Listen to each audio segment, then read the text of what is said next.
So here it is. Here's the harsh reality of what today's conversation is going to be. We're going to have a straight up sales talk about the fact that you're probably doing a 10% of what you should be doing in order to be the best you can be. Plain and simple.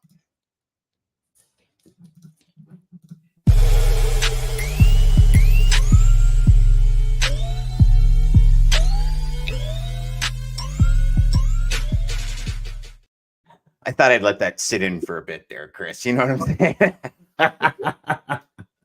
Everybody, welcome back to Sales Chatter. Chris Fields with me today, and Chris and I are going to have a pretty interesting conversation for y'all to kind of wake you up in today's environment and talk about sales and how you're probably not doing what you should be doing. Chris, welcome to the show, my man.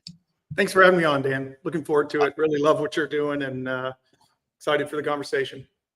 Thanks, pal. You know what? It's been like, 2.5 weeks now since we've set this up, and I've been really looking forward to this conversation as well, because, being able to just have a straight up, for lack of a better term, a harsh conversation about sales and what it takes to sell. And I was just telling you off air, being in sales training during COVID, it was like no salesperson on the planet thought they needed sales training, right? Because so much business was coming to everybody. It was like if you made a phone call and if you had a truck in the area, you got business, right?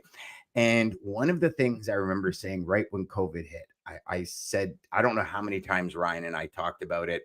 I don't know how many times Jeff and I talked about it, how many times Dean and I talked about it, even DJ and I. It was, listen, when this is over, it's going to really sanitize the sales industry, because really good sales reps, like ones that love what they do, right? There's a difference. Ones that consistently level themselves up are the ones that are going to win when this is all over. Anyone can win when the market is massively swung in your favor. And I look at it today, right? Every shipper is going to win now because there's so many trucks out there. They can get cheaper pricing. They can make more reps. I mean, all these things, right? We don't have to go into it because I think you can literally do one search on LinkedIn and find a million things about it. But it's like, now is the time. Actually, let me change that up. What are your beliefs about right now in the industry? Salespeople, what they need to do, and kind of what the overall feel is for the industry. Let's start there. Market-wise, I think it will flip back to a tighter market. I don't have the crystal ball. I don't know when. I think we're closer than most are saying. There's some signs out there, but when it comes to the sales piece of it, it's like I told you off air, it comes down to effort. You can't make excuses. You have to make phone calls. And even people talk about, well, I'm do some role playing or read a sales book. There's some merit to that, but at the end of the day, pick the phone up and make more calls than anyone else. And one video you had I really liked. You said, I made X number of calls and I wrote down the responses that I got. And I went back and I said, well, when I got that response, this was the way the phone call went. And then you got better each time you heard that response. And that's fantastic. That's how you learn, especially in phone sales. Yeah, I mean, phone sales, it's like, it's instant, right? One says, and as salespeople, we all, and it's a funny thing. It's like, we can't have silence. That was pretty nice. That was pretty cool on a call, right? And it's like, we feel that, no, we can't be silent. If it goes silent, then I'm going to lose the sale. So I got to say something, and just like, let's just verbal diarrhea all over this person so they can kind of wipe their eyes. I don't know what just happened to my dog there, but oops, my dog just cried. I don't know what just happened.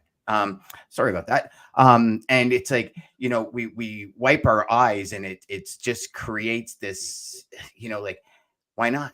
Why can't you have silence? Why can't you think about the answer for a second? Why can't you formulate in your head the proper answer? Why can't we say, you know what, give me 1 second on this here. Let me just think about this for a second. Or say, you know what, I don't know, but I'll find out. I'll get back with you.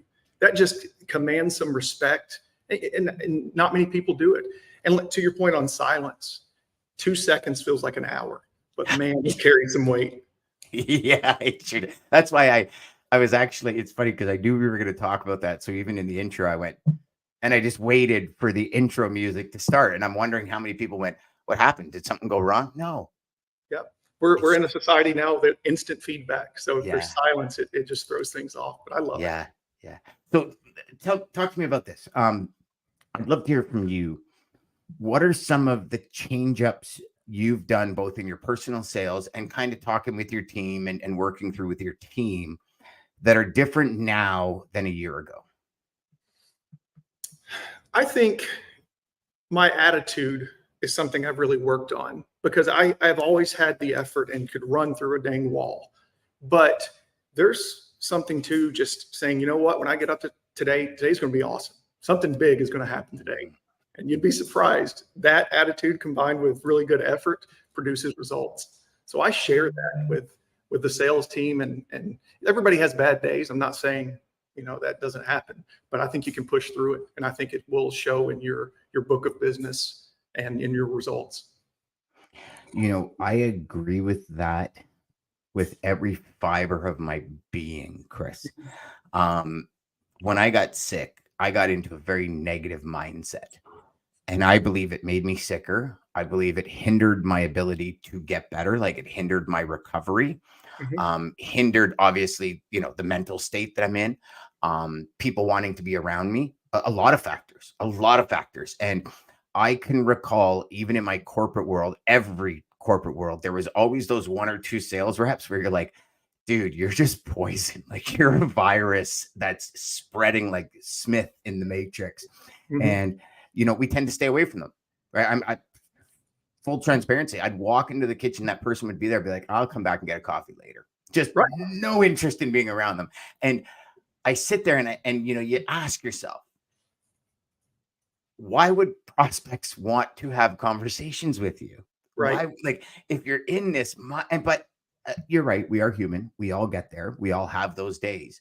And it's making that switch. How is it that you make that switch? Let me ask you that, because I'd love your insight on that.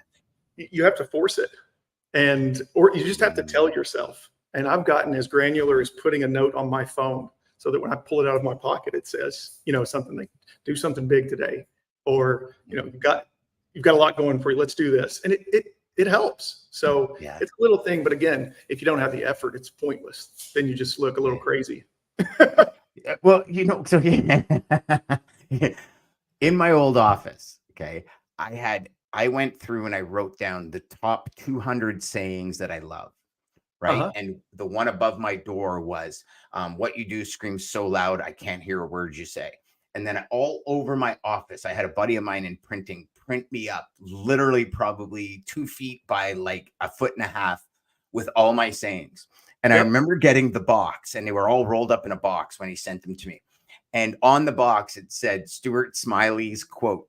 And I don't know if you remember Stuart Smiley from Saturday Night Live. He's the guy that sat in front of the mirror. I'm good enough. I'm smart enough. Right. Doggone it. People like me. And he put it on the box, and I started laughing when I saw the box. And you know what? It's funny, because I put them all up in my office, and there was all this around the office. Like, oh my God, Dan's got all these sayings in his office. And then all of a sudden I had salespeople stopping by every single day, and they would just come in. They go, you got a second? I go, yeah. And they go, I just want to read one of these. And they'd leave, because I think it is infectious. I really do. I think that positive mindset, and when I say infect, meaning in a positive way, right? It infects people in a positive way. And if you have a positive attitude, I think it's everything. Like everything, because that positive attitude will drive you to, I've always said, learn or move on a phone call. And, as simple as, you know what, Chris, I'm really good with the suppliers I have right now. I'm not looking. You know what? I'm really happy for you for that. That's amazing. Can I ask you a question? Like, what do they do so well that you're not interested in hearing what anyone has to offer, or what other possibilities are out there? I'd love to learn, because if I can implement 10% of that in my business, it's golden. Like that to me is an educational piece of every single conversation. And for all you sales reps out there listening, how many times have you actually done that? Where it's been I'm not interested in, especially now, because reality is volumes are down. there's an excess of carriers, and most customers, like every one of my customers, is, Dan, I'm just trying to keep everyone happy. So when the market turns, I'm not screwed, right? It's a reality of where we are, good nor bad. I think the integrity level of customers has risen after COVID. I think they've realized how important we are as a true supplier, one that really focuses on their goals, their dreams, their aspirations, their desires, their mandates, their KPIs in the company. But I also look at it and say to myself, okay, well, how can I glean a little bit of information out of Chris? Right. Just a little bit to make myself better. Yes. And I think people genuinely want to help other people. And far too many reps will not ask, well, hey, can I ask for your help here? You know, maybe I'm new to this and you've been doing it for years. The best broker or best logistics person that you've worked with, what did they do? Kind of to your point, and take that advice. They'll respect that. And then you're going to learn from it. Don't be so quick just to hang up the phone. I saw so many sales reps over the years that as soon as they hung up the phone, there was just a sigh of relief. Like, that's it. That was over. Yes. Come on, stay on the phone, ask some questions, learn about them. Ask if they say, okay, well, you're all set with your providers right now. Do you know anyone else that might be interested? Because they have a network. It's a great thing to ask, and it will keep that conversation going. Yeah. Have you ever ran across, and you obviously have, but kind of a loaded question. The old, our suppliers manage all the freight. Mm-hmm. Okay, thank you, bye.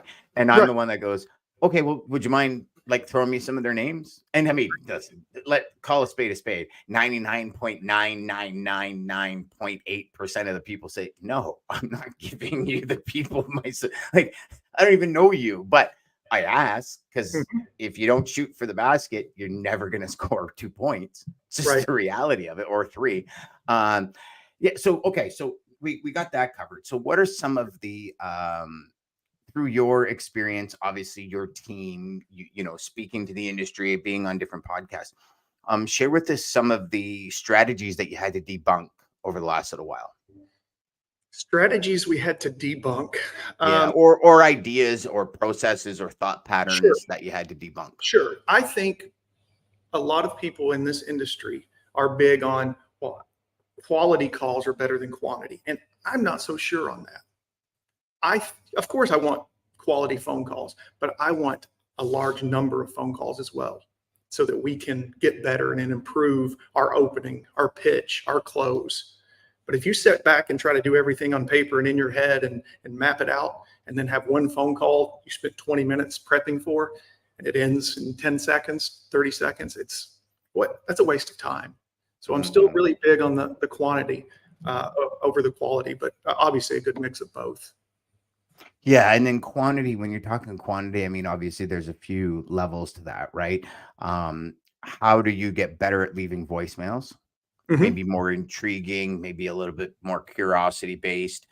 I was always of the opinion, if I get a voicemail, I got to try and leave a friggin' coolest voicemail ever. Yep. Because if I can start to get 1, 2, or 3% of the people calling me back, yes, I'm miles ahead of the next guy or the next salesperson in line. Yeah. And go on. I think one of the best examples of what you said, because I'm a big advocate of voicemails if done right. But there was a sales rep named John. It was 2009, 2010, years ago, and he was trying to close a customer and just could not make any headway. He waited until New Year's Eve, called the guy at midnight, and left a voicemail. It was polite, and he just said, it's midnight. I'm still working. It's New Year's Eve. I know no one else is, but I just wanted you to know that's how much I care about earning your business. And it wasn't very long after that the guy called him back and said, I'll give you a shot. Nice. I like that. That's actually super cool. Yeah, I thought that was great. So yeah, big advocate of voicemails. Not many are doing it. And you're talking to a guy, Dan, and I go way back on phone sales. I was dialing. There was no auto dialer. And I rubbed the numbers off that phone that I dialed so many times. So I remember I was just actually telling a student this morning, about a year into getting into this industry, I was making so many phone calls. I probably had 400 numbers memorized in my head. I was calling my prospects so often. That's awesome. Now, don't get me wrong, completely different world. If you were to do that today, they would probably block your number. You'd probably get like, there's a level to calling them twice a day, every day of the week for however many weeks Yes. until you got a hold of it, right? I mean, and today it doesn't exist like it did before. But yeah, I had it to the point where it was I'd pick up my phone, okay, and like not even look, just and hey, and leave a voicemail, and I'll call you back in a couple hours if I don't hear from you. And I was that guy. I was that duck cleaning salesperson that never went away. Yeah. I was that upsell guy. I don't know if you ever saw that video of the shoe salesperson where he upsells like 900 different things to this woman. Did you? And it just, to me, I start giggling because it's literally the way we used to do things. Mhm. And I wonder today, speaking with a lot of sales reps, I wonder where, and maybe you could, because you're in the corporate world, I'm not. Maybe you can fill me in a bit here and educate me. I wonder where the overall sales training, sales process, the ability for companies to level up their reps is at, because from what I'm seeing from the outside, it's at an all-time low. I would And I I agree. don't know if it's because reps have decided to leave or people are even more fearful with the economy the way it is to spend money to help reps develop and grow.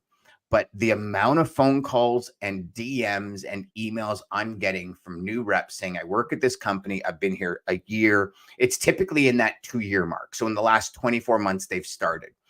I get zero support, Dan. I try and talk to people in the company. Nobody wants to share anything with me. I mean, we've always been a pretty secretive industry. If you're honest about it, like a lot of people don't want to share information because, or like carriers or things like this, because they feel if they give it to you, they lose out on that piece of the pie. And I think there's a very limited mindset in our industry in the general respect, right, Chris? Like not maybe for, and everybody watching and listening, don't take this the wrong way. It's not an ego thing, but not for the elite, not for the ones that truly want to make this the best career of their life. I'm talking the generalists.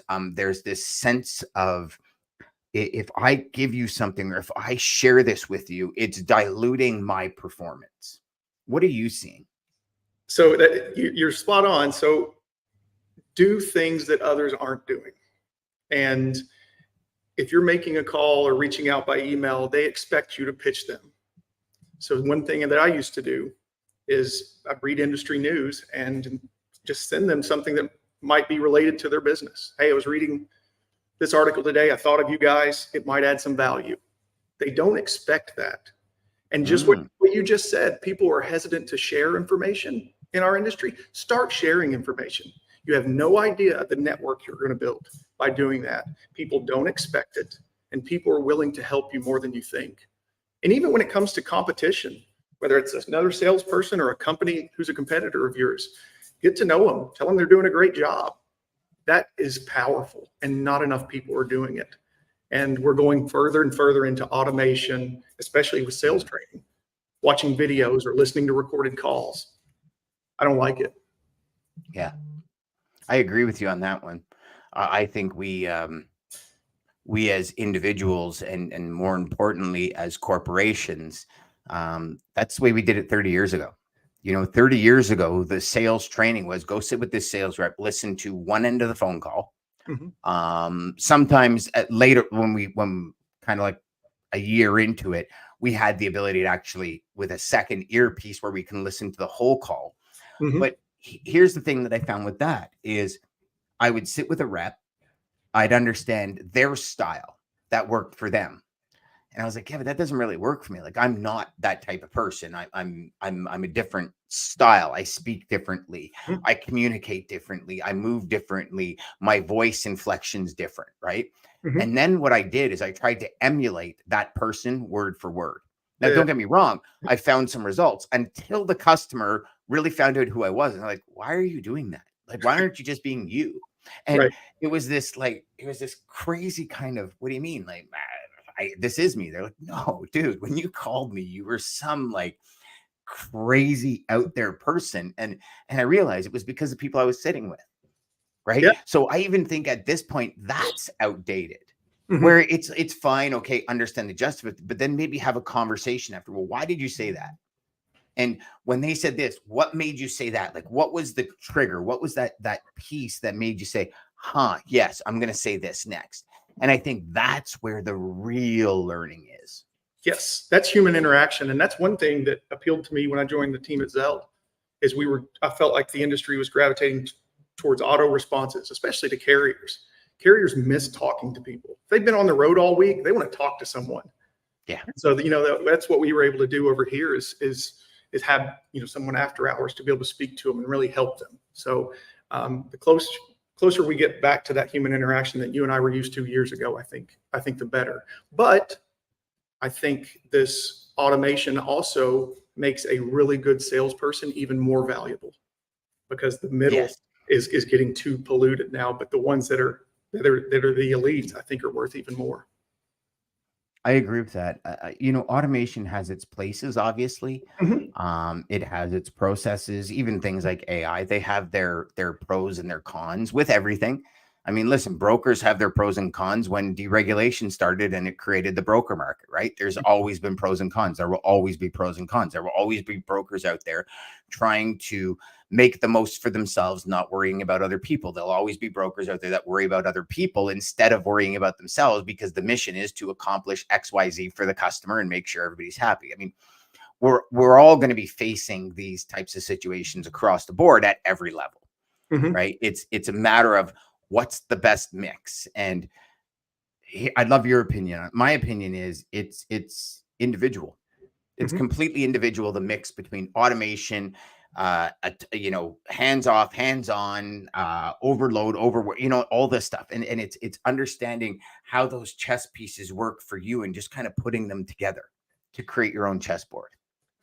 Yeah, and you'd ask earlier, what have I debunked over the years? And I I know that this is going to sound crazy, but a lot of people are really big on setting goals and saying, well, I need to do this. My best salespeople, they came in and instead of having a goal set on their desk, they asked me, what's the most anyone has ever done? And I said, you've got to be kidding me, guys. And it was a little cocky, but I liked that. That's where their head was, because what you said reminded me of it. I'm trying to get to this point.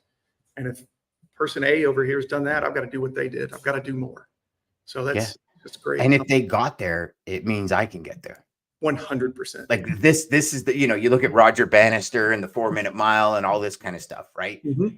For eons, it wasn't possible. Human body just couldn't do it. And he did it. And all of a sudden, 3 months later, somebody else did it. Then 4 months later, 9 other people did it. And it's like, it's this flood of, oh my gosh, that's possible. Like I remember so vividly the first time I came across a rep doing $1 million GP. When Mhm. I first started, Chris, it was unheard of. Like 20,000 a month was like you were a superstar. Right. Now 20 grand a month, you're just starting. Like you barely even have an operations person at 20 grand a month, right? Like you're barely holding your seat at a company at 20 grand a month. But when I first started, 20 grand a month was like, you're a rock star. Like you're the ultimate salesperson. Oh my God, how do you do it? Yes. Right. And then I remember this one sales rep generate 1.4 million a year. And it was like a chemical fire spreading through the company. Oh my God, he did that. He did. How in the hell what the hell? And then, you always have the naysayers and paying off and this and that. And that's the only, what I mean? Then you have the other people that are like, well, if he could do it, right, I could do it. Yep. What am I not doing right? Like, or what do I need to change? What do I need to shift? What are the processes? What are the ideas? What's the mindset that I need to have to do it? And then bang, it's like, don't get me wrong, at $1 million GP at the 88 grand a month or whatever it is to create the $1 million, you're still in the upper echelon of most companies. Sure. But it's not that difficult to get to. is where I'll leave it. I mean, obviously it's hard work. It's not simple, but it is fairly easy. The process isn't simple, but it is easy to attain because of the way our market is, and then you look at, now reps doing 4 or 5 million GP a year. Right. And now it's like, those people that are doing the 20,000 are like, I could never get there. Well, you can. You just have to do things differently. Yeah, it's the landscape's changed. I remember one of my best weeks was over 80,000 in a week, and that was 2010, and it was one of the tops the company had.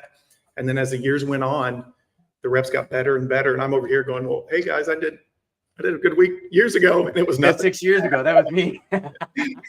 So yeah, it's changed, but you Yeah. you touched on all the points, and I think there's probably some people who have differing opinions on Aaron Rodgers, the quarterback for the Jets, when he tore his Achilles. I think he came back quick because of his mindset, and he probably said, what's the timeline to come back? And I want to beat that. And he did. And I think that really played a role in it. He could have gone the other way and said, man, I went out on the first play of the year, the season's over, I'm done. But he didn't, and I think that went a long way with his recovery. Yeah. You know what? If there's any point to drop the mic on that,